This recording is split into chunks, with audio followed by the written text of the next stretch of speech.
अस्सलाम वालेकुम student, welcome to my channel V physics. बच्चों, आज जो हम टॉपिक करेंगे वो है Bohr model of hydrogen atom का पार्ट 2। पीछे वाले पार्ट 1 में हम लोगों ने बोहर के पोस्टुलेट को कवर किया था और जो है हमने वो फाइंड किया था रिलेशन MV(r) = NH/2 वो कैसे आया था। ठीक है, तो वहाँ पे हम लोगों ने कुछ क्वांटाइजेशन की बात की थी, नंबर ऑफ़ शेल्स की बात की थी कि जो इलेक्ट्रॉन है वो नंबर ऑफ़ शेल्स में पाया जाता है और वो कोई क्वांटाइज नेचर रखता है। वो क्वांटाइजेशन आपको मैंने बताई थी, वो जो स्टेयर्स वाली एग्जांपल मैंने दी थी आप लोगों को कि वो कुछ स्पेसिफिक स्टेट्स रखता है, उन्हीं स्पेसिफिक में स्टेट्स में रहता है। वो कभी भी इस स्टेज में 1.5 1 और पॉइंट वाले जो हैं इनमें एग्जिस्ट नहीं कर सकता। ठीक है, तो अगर इलेक्ट्रॉन नंबर ऑफ़ शेल में एग्जिस्ट करता है तो हर नंबर ऑफ़ शेल में उसका इलेक्ट्रॉन का न्यूक्लियस के साथ कोई एक डिस्टेंस है, रेडियस है। अगर फर्स्ट शेल में इलेक्ट्रॉन है तो उसका रेडियस हम कह देते हैं R1 है। अगर सेकंड शेल में उसका रेडियस है, अगर वो एग्जिस्ट कर रहा है तो उसका रेडियस R2 हम कह देते हैं। इसी तरह अगर नंबर ऑफ़ शेल बढ़ते जाएं उसका रिलेशन करें तो ये R3। तो हर जो है स्टेट में इलेक्ट्रॉन का रेडियस अलग होगा। आज वहीं हम फाइंड करेंगे रेडियस। ठीक है, क्वांटाइज है वो आपको मैंने बता दिया थी। So according to Bohr model, electron exist in certain state, these states has some radius, so we will find the radius of these two states। ठीक हो गया। अब एक और बात आपको बता दूं, पहले जो फर्स्ट पोस्टुलेट था जो था बोहर का कि इलेक्ट्रॉन जो है रिवॉल्व करता है न्यूक्लियस के गिर्द विदाउट रेडिएटिंग एनर्जी, वो कौन सी फोर्स है जो इलेक्ट्रॉन को ये जो है कह रही है कि वो सर्कुलर में ही मूव करता रहे। जैसे मैंने आपको सन की एग्जांपल बताई थी, सन के गिर्द हमारी ज़मीन घूम रही है, कोई हो है ना फोर्स, वो इसकी सन की फोर्स है। वो कौन सी फोर्स है जो इस फोर्स को सन को या अर्थ को इसके गिर्द घुमा रही है। ठीक है, अब ये जो न्यूक्लियस है, ठीक है, ये इसको क्या कर रहा है, अपने इर्द गिर्द घुमा रहा है, अराउंड घुमा रहा है। और ये इसको घूमने के लिए जो फोर्स रिक्वायर्ड होती है वो सेंटीमीटर फोर्स होती है, that is mv²/r।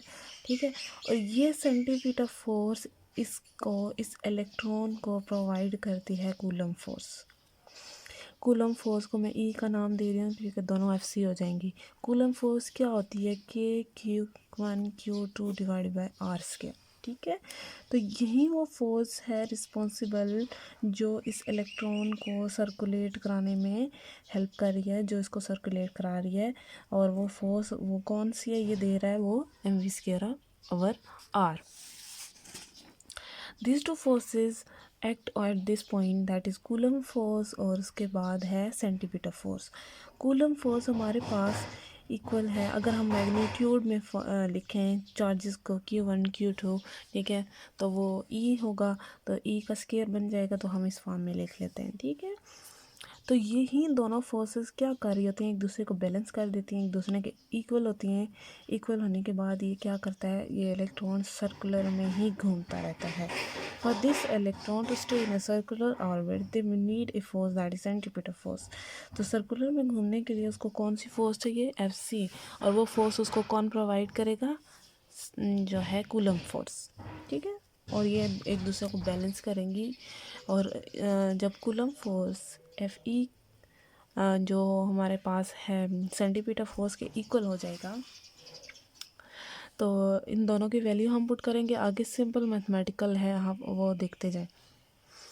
FE coulomb force आई है हमारे पास ऊपर, K(E²/r)n क्यों लिखा है। अब हम बात करेंगे यहाँ पे रेडियस की। तो रेडियस की अगर फाइंड करना है तो सिर्फ एक पॉइंट का रेडियस नहीं फाइंड करना, एक स्टेट का रेडियस नहीं फाइंड करना।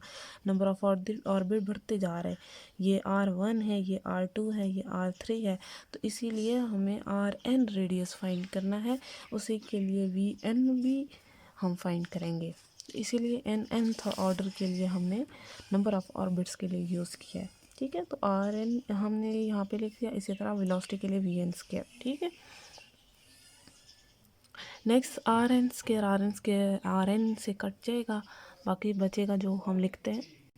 आगे जाने से पहले बच्चों इस चैनल को लाजमी सब्सक्राइब करें और सपोर्ट करें।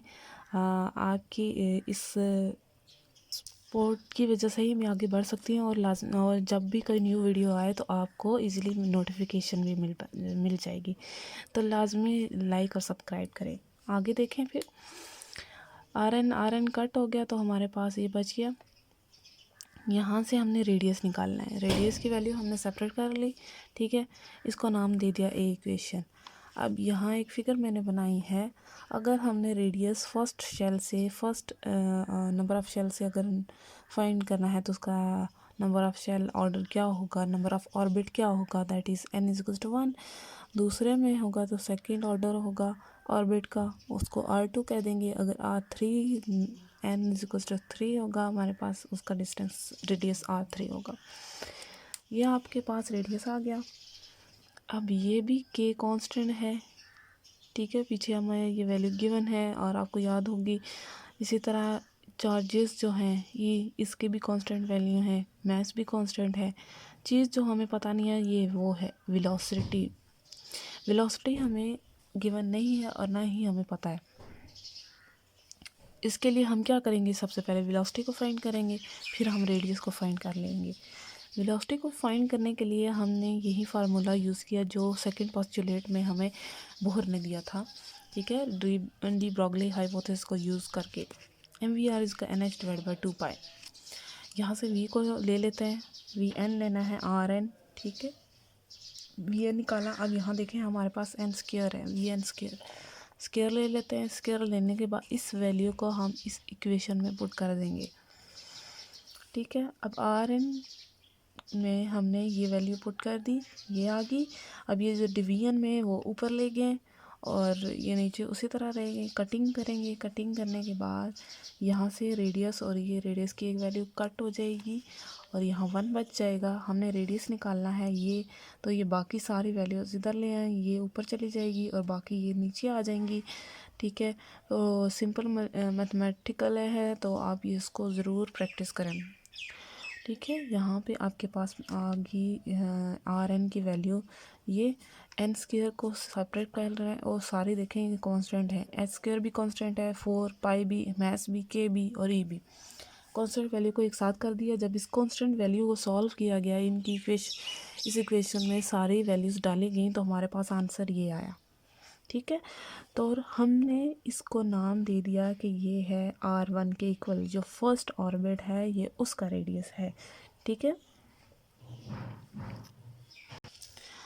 तो this is the first Bohr orbit radius of hydrogen atom. तो ये कौन सा था, ये R1 था हमारे पास फर्स्ट जो ऑर्बिट है उसका रेडियस,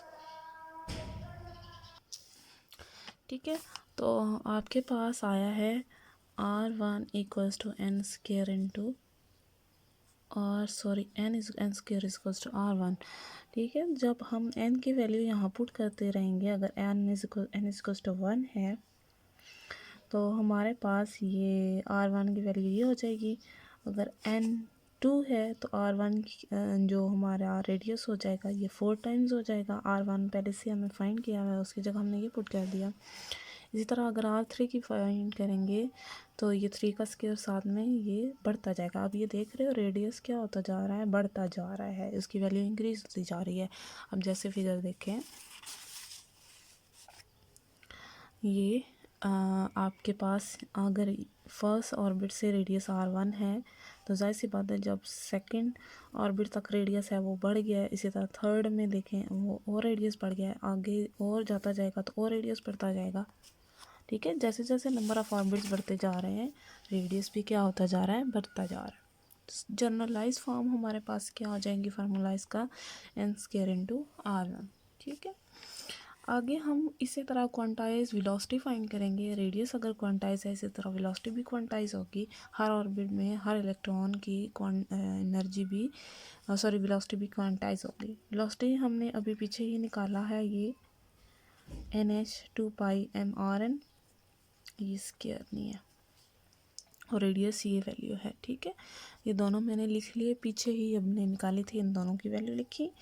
अब यहाँ हमारे पास ये देखिए एन एच भी कांस्टेंट, ये भी कांस्टेंट, ये भी आर एन हमारे पास नहीं था, तो हमने आर एन की वैल्यू ली। इस आर एन की वैल्यू को यहाँ पुट करेंगे, यहाँ पुट किया, और ये ऊपर डिवीजन में चलेगी वैल्यू। कट की वैल्यूज़ हमने जो कटिंग होती थी, ठीक है, यही स्टेप मैंने यहाँ दोबारा कर दिया। कटिंग के बाद हमारे पास जो एंड पे रिज़ल्ट आता है वो ये है। ठीक है, इसमें भी आपके पास 1/n आ गया, और साथ में into 2π/e² divide by h, ये तमाम कांस्टेंट हैं, और ये आपके पास n है। ठीक है, तो इसी तरह सेम एज इट इज़ होगा। अब v1 इक्वल टू, तो ये 1 हो जाएगा। जब इसको कैलकुलेट करेंगे तो इसकी कोई वैल्यू आएगी। ठीक है, तो इसी तरह हम वेलोसिटी को भी फाइंड करेंगे। आगे हमारा टॉपिक है इसी में कि क्वांटाइज एनर्जी फाइंड करेंगे। क्वांटाइज रेडियस के बाद क्वांटाइज एनर्जी देखते हैं।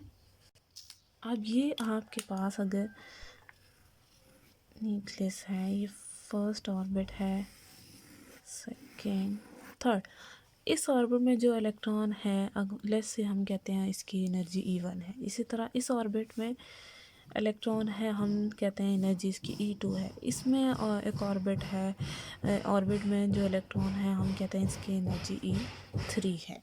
तो हर वो ऑर्बिट में हर इलेक्ट्रॉन की एनर्जी भी क्या होगी, वो डिफरेंट होगी, वो भी क्या होगी, क्वांटाइज होगी। अब यही हम एनर्जी फाइंड करेंगे जैसे हमने रेडियस फाइंड किया था। इलेक्ट्रॉन की दो टाइप की एनर्जी वो है उसके पास जो उस टाइम एग्जिस्ट करी है, that is kinetic energy plus potential orbit में। सो फिर टोटल एनर्जी हम कैसे लिखेंगे, kinetic energy plus potential energy. Kinetic energy हम जानते हैं इक्वल होती है 1/2 mv², तो v के साथ आपने n में लिखना है क्योंकि n टाइम्स हमने फाइंड करनी है। और potential energy negative of work done है। कैसे, जब हम ऑब्जेक्ट को जब लिफ्ट किया जाता है अपवर्ड में, जो एनर्जी स्टोर्ड होती है वो नेगेटिव फॉर्म होती है पोटेंशियल एनर्जी के। ठीक है, वर्क डन के, जो वर्क डन हमने negative of work done against the हमने जो है फ्रिक्शन या ग्रेविटी जो है करते हैं। अब हम काइनेटिक एनर्जी की बात करते हैं। काइनेटिक एनर्जी फाइंड करते हैं जो है वो इक्वल होती है, पीछे हमने बच्चों ये पढ़ा था कि Fe कूलम फोर्स इक्वल है जो है सेंटीमीटर फोर्स के, दोनों की वैल्यू लिखी। यहाँ से हमने V ये और ये कैंसिल हो गया और ये चीज़ आ गई। अब यहाँ पे हमने ये चीज़ बनानी है इस साइड, ताकि हम इसकी साइड पे जो आंसर आए वो यहाँ पे पुट कर सकें। तो 1/2 से दोनों तरफ क्या कर देंगे, हम मल्टीप्लाई कर देंगे। मल्टीप्लाई करने के बाद हमारे पास ये वैल्यू आ गई। अब ये वैल्यू हम इस इक्वेशन में पुट करेंगे बाद में। पहले हम वर्क डन फाइंड करते हैं। फॉर पोटेंशियल एनर्जी हम जानते हैं इक्वल होती है 4F.D, डॉट प्रोडक्ट है। और यहाँ जो हम फोर्स लेंगे वो है कूलम फोर्स। वो क्या है, K² और RN² और यहाँ जो डिस्टेंस है वो क्या है, RN, क्योंकि हम इलेक्ट्रॉन की बात कर रहे हैं। ठीक है, तो उसके बाद कटिंग के बाद आपके पास ये वैल्यू आ गई। अब टोटल एनर्जी में काइनेटिक एनर्जी और पोटेंशियल एनर्जी इन दोनों की वैल्यू पुट कर देते हैं। तो टोटल एनर्जी क्या हो जाएगी, ये काइनेटिक एनर्जी और साथ में नेगेटिव ऑफ वर्क डन था तो ये इसके साथ नेगेटिव साइन आएगा। अब आपके पास कॉमन चीज़ आ रही है ये पूरी, इसको बाहर निकाल लें। 1/2 - 1 ये रह गया और आपके पास इसको सॉल्व करने के बाद ये एनर्जी आ गई। ठीक है, अब ये देखें बच्चों, यहाँ ये भी कांस्टेंट, ये भी कांस्टेंट, ये भी, लेकिन आर एन कांस्टेंट नहीं है। आर एन हमने पीछे फाइंड किया हुआ था, तो आर एन की वैल्यू पुट कर देते हैं। आर एन हमारी इसके इक्वल था, आर एन की जगह हमने ये वैल्यू पुट कर दी, तो ये वैल्यू ऊपर चलेगी। ठीक, और कटिंग के बाद हमारे पास ये टर्म आ गई और ये सब कांस्टेंट है सिवाय इसके, इसको हमने बाहर निकाल लिया, ये कांस्टेंट है। जब इसको हमने सॉल्व किया तो इसकी वैल्यू आई 13.6 इलेक्ट्रॉन वोल्ट। ठीक है, तो हमने कह दिया कि ये एनर्जी क्या है, E0। ठीक है, ई नॉट एनर्जी क्यों कौन सी है? जो फर्स्ट ऑर्बिट है उसकी एनर्जी। फर्स्ट ऑर्बिट की एनर्जी को हम ये भी कहते हैं कि वो ग्राउंड स्टेट एनर्जी है। ठीक है, फर्स्ट ऑर्बिट को हम ग्राउंड स्टेट एनर्जी भी बोलते होते हैं। ठीक है, तो टोटल एनर्जी इसके इक्वल आ गई है। अब ये जब फाइंड किया तो हमने इसकी वैल्यू आई 13.6, इसकी जगह हम लिख लेते हैं 13.6 इलेक्ट्रॉन वोल्ट। ठीक है, अगर हमने N1 के लिए एनर्जी फाइंड करनी है, जो अभी मैंने आपको बताया, that is E1 is equal to minus N की जगह हम 1 पुट कर देते हैं। ठीक है, तो 1 का स्क्वायर दैट इज़ 1, तो हमारे पास E1 की वैल्यू सिर्फ E नॉट आ जाएगी, और E नॉट की वैल्यू माइनस 13.6 इलेक्ट्रॉन वोल्ट है। तो ये क्या है? फर्स्ट ऑर्बिट की एनर्जी, या हम कह सकते हैं ग्राउंड स्टेट की एनर्जी है। ठीक है, उसके बाद जो E2 है वो क्या है? E नॉट ओवर 4 कैसे? अब N की जगह हमने 2 पुट किया, 2 का स्क्वायर दैट इज़ 4। तो इसी तरह 3, 4, 5, 6, 7 हर स्टेट की एनर्जी आपके पास आ जाएगी। अब यहाँ एक बात नोट करें, यहाँ एनर्जी जैसे जैसे ऑर्बिट बढ़ता जा रहा है एनर्जी कम होती जा रही है। अब ये ज़रा सुने,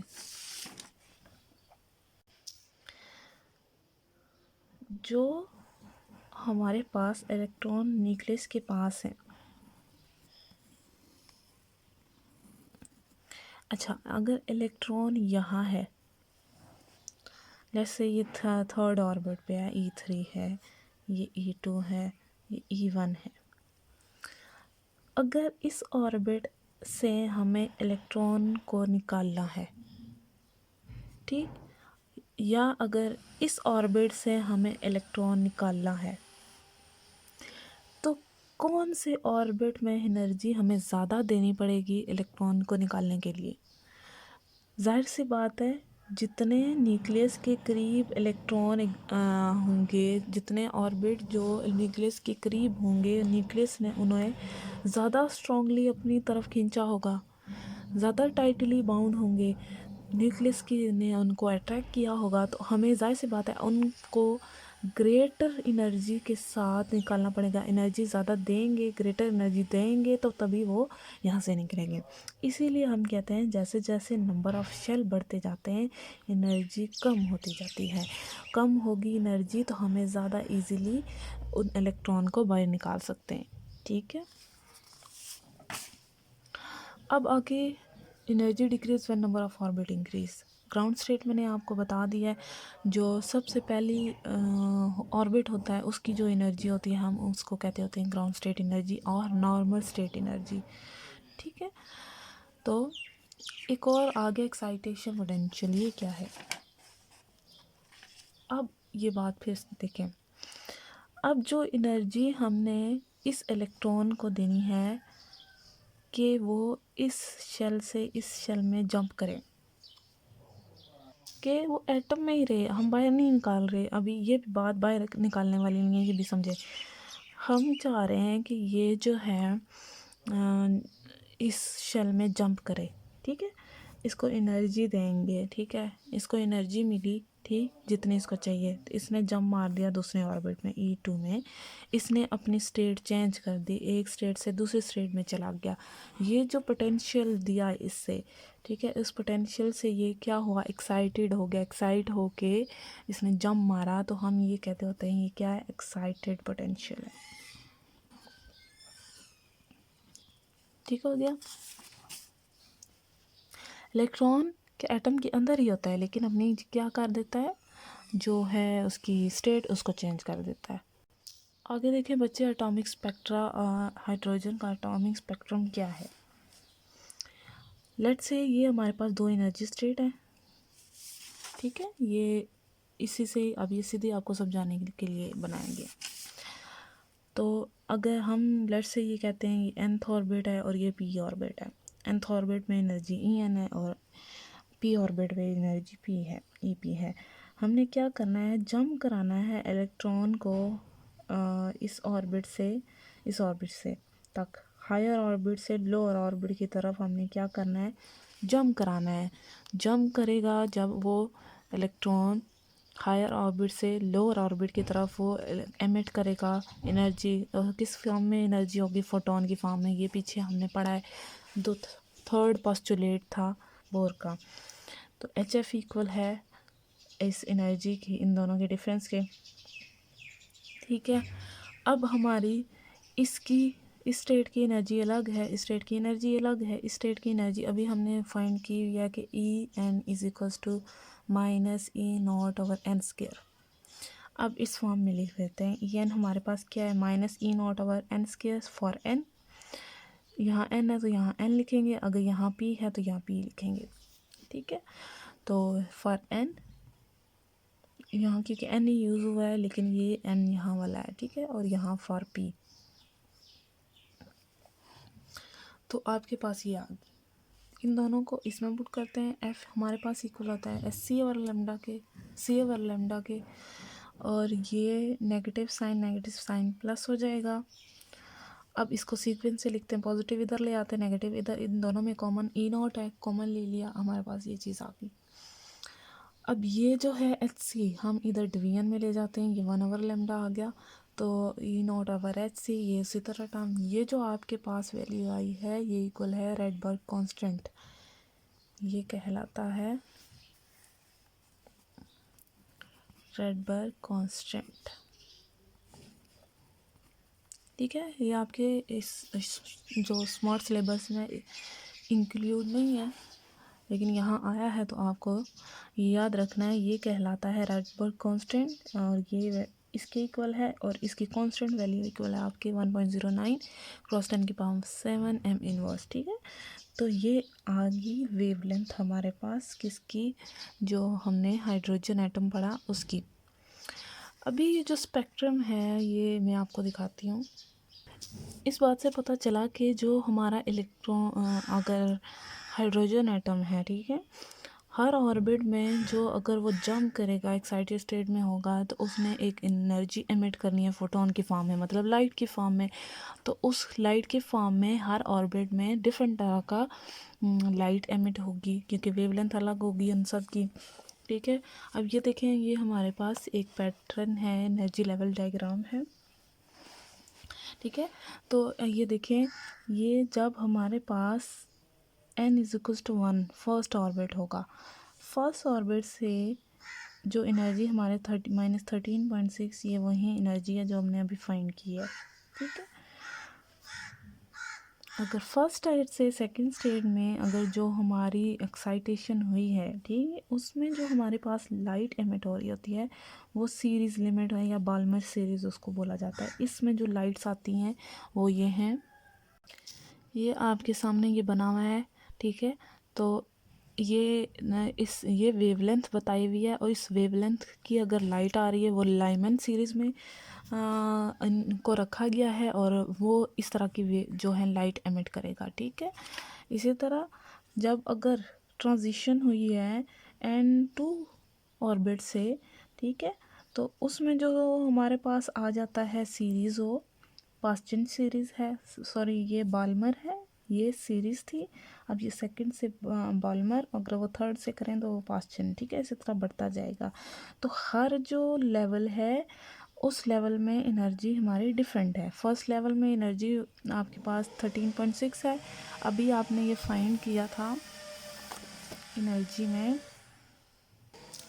हर लेवल की एनर्जी डिफरेंट आ रही है। ठीक है, तो इसी तरह उन्होंने हर लेवल की एनर्जी को प्लेस कर दिया। सबसे पहले ग्राउंड स्टेट एनर्जी की, दैट इज़ हमने उसको नाम दिया हुआ है E1, फिर E2, फिर E3, E4, और ये आप जानते हैं क्या कर रही हैं आपस में।